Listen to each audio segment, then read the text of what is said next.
Hello, praise the Lord. This is Pastor George Sambathani. Once again, it is a joy. ఎంతో ఆనందం, ఎంతో సంతోషం. మనందరం మరొక్కసారి ఈ క్రిస్మస్ కాలానికి వచ్చాం. 2024 2024 సంవత్సరం క్రిస్మస్ కాలం. యేసు ప్రభు చాలా త్వరగా వచ్చేస్తున్నాడు కాబట్టి మనకి ఎన్ని క్రిస్మస్లు ఉన్నాయో తెలియదు, కానీ కొన్న క్రిస్మస్ని మనం చక్కగా మీనింగ్ఫుల్గా మనం సెలబ్రేట్ చేసుకోవాలని నేను కోరుకుంటున్నాను. సో ఈ క్రిస్మస్ కాలంలో మేము ఎవ్రీ మార్నింగ్ దగ్గరగా ఫ్యూ మెసేజెస్తో ఎవ్రీ మార్నింగ్ క్రిస్మస్ 25th వరకు ఈ మెసేజెస్ మీకు అందించాలని కోరుకుంటున్నాను. సో ఈరోజు మొదటి రోజు కాబట్టి ఒక చాలా ప్రాముఖ్యమైన ఒక విషయాన్ని నేను మీకు తెలియపరచాలని నేను కోరుకుంటున్నాను. సో మొదలు పెడదాం. If you are all ready and if you are excited, Christmas కాలంలో ఉన్న ఎగ్జైట్మెంట్ మన అందరికీ ఉంటుంది. చాలాసార్లు చాలామంది కొన్ని క్వశ్చన్స్ అడుగుతూ ఉంటారు, చాలా బేసిక్ క్వశ్చన్స్ అడుగుతూ ఉంటారు. ఫర్ ఎగ్జాంపుల్, ఉదాహరణగా యేసు ప్రభు ఎప్పుడు పుట్టాడండి అని అడుగుతారు. ఎప్పుడు పుట్టాడు అని అంటే ఏ సంవత్సరంలో పుట్టాడు అని. ఈ సంవత్సరాల విషయాల్లో చాలామంది కన్ఫ్యూజ్ అయి ఉంటారు. సో ఈరోజు, రేపు, ఎల్లుండి 3 రోజుల్లో కొన్ని చాలా ప్రాముఖ్యమైన కొన్ని నేను ప్రశ్నలను అడిగి వాటికి నేను మీకు జవాబు ఇవ్వాలని నేను కోరుకున్నాను. So small meditation, but it will be a great blessing to you. So when was Christ born? Yesu ప్రభు ఏ సంవత్సరంలో పుట్టాడో అన్న ఫస్ట్ ఒక ప్రశ్నని మనం డీల్ చేద్దాం. సో చాలామంది ప్రాచీన కాలం రోజుల నుంచి యేసు ప్రభు పుట్టిక ఏ సంవత్సరంలో పుట్టింది అన్న విషయం డిబేట్స్ చేస్తానే ఉన్నారు. Like it is a debate between theology చేసిన వాళ్ళు, హిస్టారియన్స్, చరిత్ర మీద బేస్ అయిన వాళ్ళు, తర్వాత వేదాంతం మీద బేస్ అయిన వాళ్ళు మధ్యలో ఈ డిబేట్స్ జరుగుతూ ఉంటాయి.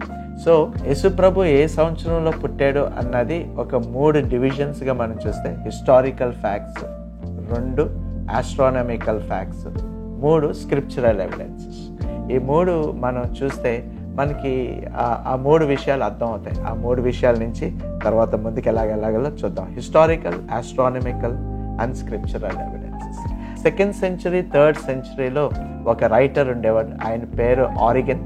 ఈ ఆరిగన్ గారు ఏమని రికార్డ్ చేశాడు అంటే, అసలుకి ఆ రోజుల్లో యేసు ప్రభు పుట్టిక అనే సెలబ్రేషన్స్ ఉండేవి కాదు, ఎవరు సెలబ్రేట్ చేసేవాళ్ళు కాదు. ఎందుకంటే ఆయన రికార్డ్ చేయబడలేదు, ఆయన ఎప్పుడు పుట్టాడు అన్న విషయం రికార్డ్ చేయబడలేదు కాబట్టి ఎవ్వరూ ఆయన పుట్టిక సెలబ్రేట్ చేసుకునేవాళ్ళు కాదు, క్రైస్తవులు ఆయన. అది ఒక చాలా ప్రాముఖ్యమైన ఒక విషయం. అంటే ఇది లేటర్ డెవలప్మెంట్, తర్వాత ఇది డెవలప్ అయింది అని మన ఒక విషయం అర్థం అవుతుంది. హిస్టారికల్గా టు స్టార్ట్ విత్ హిస్టారికల్గా ఒక చాలా ప్రాముఖ్యమైన ఒక విషయం మనం చూస్తాం. హేరోద్ ద గ్రేట్ ఉంటాడు కదండి, మత్తయి సువార్తలో హేరోద్ ఉంటాడు కదా. హేరోద్ కాలంలో యేసు ప్రభు పుట్టాడని మనకి అర్థం అవుతుంది. సో ఈ హేరోద్ హిస్టారికల్గా అసలుకి ఏ సంవత్సరంలో ఆయన పరిపాలించాడు అంటే, ఇట్స్ అరౌండ్ 4 BC, క్రీస్తు పూర్వం 4 సంవత్సరాల క్రితం అని మనకు ఉంటుంది అని మనం హిస్టరీలో మనం చదవచ్చు. సో చాలామంది హిస్టారియన్స్, థియోలాజియన్స్ దేనికి కంక్లూడ్ చేసుకుంటారు అంటే, యేసు ప్రభు కాలంలోనే హేరోద్ ద గ్రేట్ ఉన్నారు కాబట్టి, ఆ కాలంలోనే ప్రభు పుట్టాడు కాబట్టి చాలామంది 4 BC అని చెప్తా ఉంటారు. సో 4 సంవత్సరాలు, 0కి 4 సంవత్సరాలు, ఫస్ట్ 1 దానికి 4 సంవత్సరాల క్రితం యేసు ప్రభు పుట్టాడు అనే ఒక కంక్లూషన్కి వస్తాను. తర్వాత నేను హిస్టారికల్ ఎవిడెన్సెస్, ఈ చారిత్రకమైన ప్రూఫ్స్, రుజువులు చూడాలి అంటే లూకా సువార్త 2వ అధ్యాయం 2వ వచనంలో ఒక ప్రాముఖ్యమైన విషయం మనకి కనిపిస్తుంది. నేను చదువుతాను. In those days Caesar Augustus issued a decree that a census should be taken of the entire Roman world. ఆ దినములలో సర్వలోకమునకు ప్రజాసంఖ్య వ్రాయవలెనని కైసరు ఐగుస్తు వలన ఆజ్ఞ ఆయను. ఇది కురేనియు సిరియా దేశమునకు అధిపతి అయి ఉన్నప్పుడు జరిగిన మొదటి ప్రజాసంఖ్య. సో సెన్సస్ తీసుకున్నారు, ఎవరు పుట్టుకున్నారు, ఒక్కొక్క ఫ్యామిలీలో ఎవరెవరు ఉన్నారు అని సెన్సస్. ఏ కాలంలో అంటే సీజర్ అగస్టస్ అనే కాలంలో కంప్లీట్ రోమా సామ్రాజ్యంలో ఉన్న వాళ్ళన్ని ఫ్యామిలీ డీటెయిల్స్ అన్నీ ఒక సెన్సస్ జరిగింది అని అక్కడ ఉన్నాయి. This was the first census that took place while అని ఒక హిస్టారికల్ డేటా ఉంటుంది. అక్కడ ఏమని ఉంటుందంటే, క్యూరినియస్ అని ఒక గవర్నర్ ఉన్నారు, సిరియా గవర్నర్, క్యూరినియస్ అనే సిరియా గవర్నర్ కాలంలో అది జరిగింది. And every one went to their own town to register. So register చేసుకుంటాకి లూకా గారు అక్కడ రాసిన ఒక హిస్టారికల్ ఫ్యాక్ట్. సో ఈ క్యూరినియస్ అనే ఈ గవర్నర్, సిరియాలో గవర్నర్గా ఉన్న ఈ క్యూరినియస్ చరిత్రని ఒకసారి మనం చూస్తే, ఆయన పరిపాలించిన కాలం 6 సంవత్సరాల క్రితం అన్నట్టు. 6 సంవత్సరాలు. So 6 BC year. సో ఈ 2 హిస్టారికల్ ఫ్యాక్ట్స్, ఒకటి 4 BC, 2 6 BC. ఈ 2 ఎలాగ కలవాలి, ఏం చేయాలి, వాటి మీద చాలా డిబేట్స్ ఉంటాయి. కానీ మీకు నేను అందించే ఇన్ఫర్మేషన్ హిస్టారికల్గా ఒకటి 4 BC, ఇంకోటేమో 6 BC అని ఒక విషయాన్ని నేను మీకు తెలియపరుస్తున్నాను. That is a historical evidences. Yesu ప్రభు కాలంలో చరిత్రకి సంబంధమైన ఒక విషయం. రెండోది ఆస్ట్రానమికల్ అని చెప్పాను చూడండి, అంతరిక్షంకి సంబంధమైన ఒక విషయం. దాంట్లో మనం ఆ విషయంలో చూడాలి అంటే it's a star of Bethlehem. Bethlehem తార, బెత్లెహేము నక్షత్రం. ఈ బెత్లెహేమ్ నక్షత్రం మీద చాలా థియరీస్ ఉన్నాయండి. కానీ చాలా ప్రాముఖ్యమైన ఒక విషయం ఏంటి అంటే, ఆ కాలంలో 2 గ్రహాలు కలిసినాయి. ఒకటి జూపిటర్, 2 సాటర్న్ జూపిటర్ కలిసినప్పుడు ఒక బ్రైట్ స్టార్గా అపియర్ అయింది. సో అది ఎప్పుడు జరిగింది అని హిస్టరీలో చూస్తే, చరిత్రలో చూస్తే, అది కూడా 6 BC అని ఉంటుంది. అది కూడా 6 సంవత్సరాల క్రితం అనే ఒక విషయం మనకి అర్థం అవుతుంది.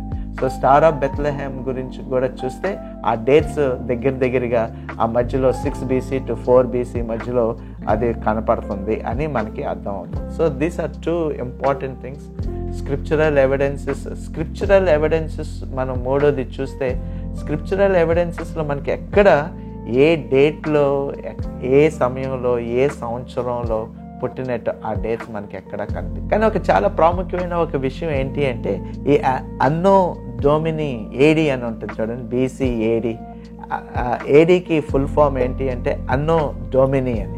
ఈ అన్నో డొమిని అని 600 సంవత్సరాల తర్వాత, యేసుప్రభు పుట్టిన తర్వాత 600 సంవత్సరాల తర్వాత 6th centuryలో ఒక సాధు, ఒక మంక్ ఉండేవారు. ఆయన పేరు డియోనిసియస్ ఎక్సిగ్యూస్ అని ఒక మంక్. ఈ సాధు ఏం చేశారంటే, ఆయన క్యాల్కులేట్ చేసి అక్కడ ఆయన డివైడ్ చేశాడు హిస్టరీ. ఆ వెస్ట్రన్ క్యాలెండర్ని క్రియేట్ చేయడానికి కారకుడు. Alright, the current western calendar సిస్టమ్ని. సో BC ADగా ఆయన దాన్ని సృష్టించాడు. అది చాలామంది ఏమంటారు అంటే, ఆయన ఈ రోమా చక్రవర్తి అయిన సీజర్ అగస్టస్ ఉన్నారు కదా, ఆ డేట్స్ మీద ఆయన బేస్ అయ్యి ఆ హిస్టరీని అలాగే డివైడ్ చేశాడని చెప్తారు. కానీ చాలామంది స్కాలర్స్, మోడర్న్ స్కాలర్స్, పండితులు ఈ రోజుల్లో వాటిని ఇన్వెస్టిగేట్ చేసి అది మిస్కాల్కులేట్ చేశారేమో అని చాలామంది అంటూ ఉంటారు.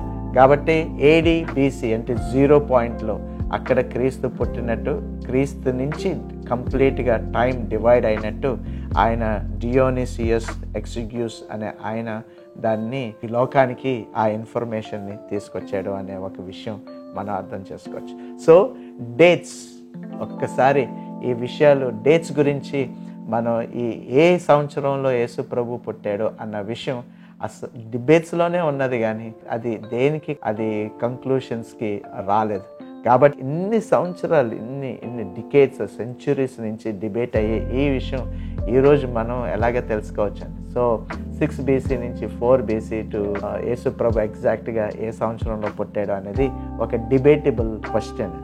సో ఈరోజు నేను ఎలాగ ముగించాలని కోరుకుంటాను. That which we cannot conclude, ఏదైతే మనం కంక్లూడ్ చేసుకోలేమో, సో కంక్లూడ్ చేయలేని విషయాన్ని క్వశ్చన్ చేస్తే మనకి ఆన్సర్ ఏది దొరకదు. So when Christ was Born, we do not know exactly when Christ was Born.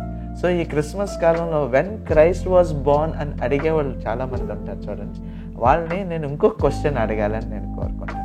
ఆ క్వశ్చన్ ఏంటంటే, the best question is not when Christ was born, but why Christ was born. That's really important. ఎందుకు క్రీస్తు పుట్టాడు అంటే ఒక reason చెప్తాను ఈరోజు. ఎందుకు క్రీస్తు పుట్టాడంటే for sure we have a reason. బైబిల్లో మనకి రీజన్ ఉంటుంది. 2 వచనాలు నేను మీకు చదివి వినిపిస్తాను.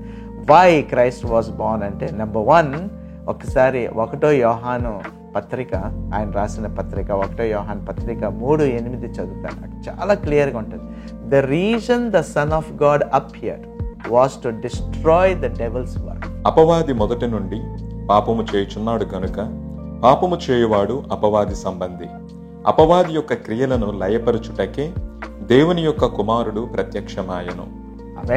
సో ద రీజన్, ఎందుకు, ఏ కారణం గురించి దేవుని కుమారుడు ప్రత్యక్షమయ్యాడు అంటే అపవాది క్రియల్ని నాశనం చేయడానికి, to destroy the works of the devil. మీ జీవితంలో ఈ కాలంలో చాలామంది, క్రిస్మస్ కాలంలో చాలామంది ఏయో విషయాల్లో కొట్టుకుంటూ ఉంటారు. ఏయో ఆందోళనలు, ఏయో కష్టాలు, ఏయో నష్టాలు, ఏయో ట్రబుల్స్, ఏయో ప్రెషర్స్ ఉంటానే ఉన్నాయి.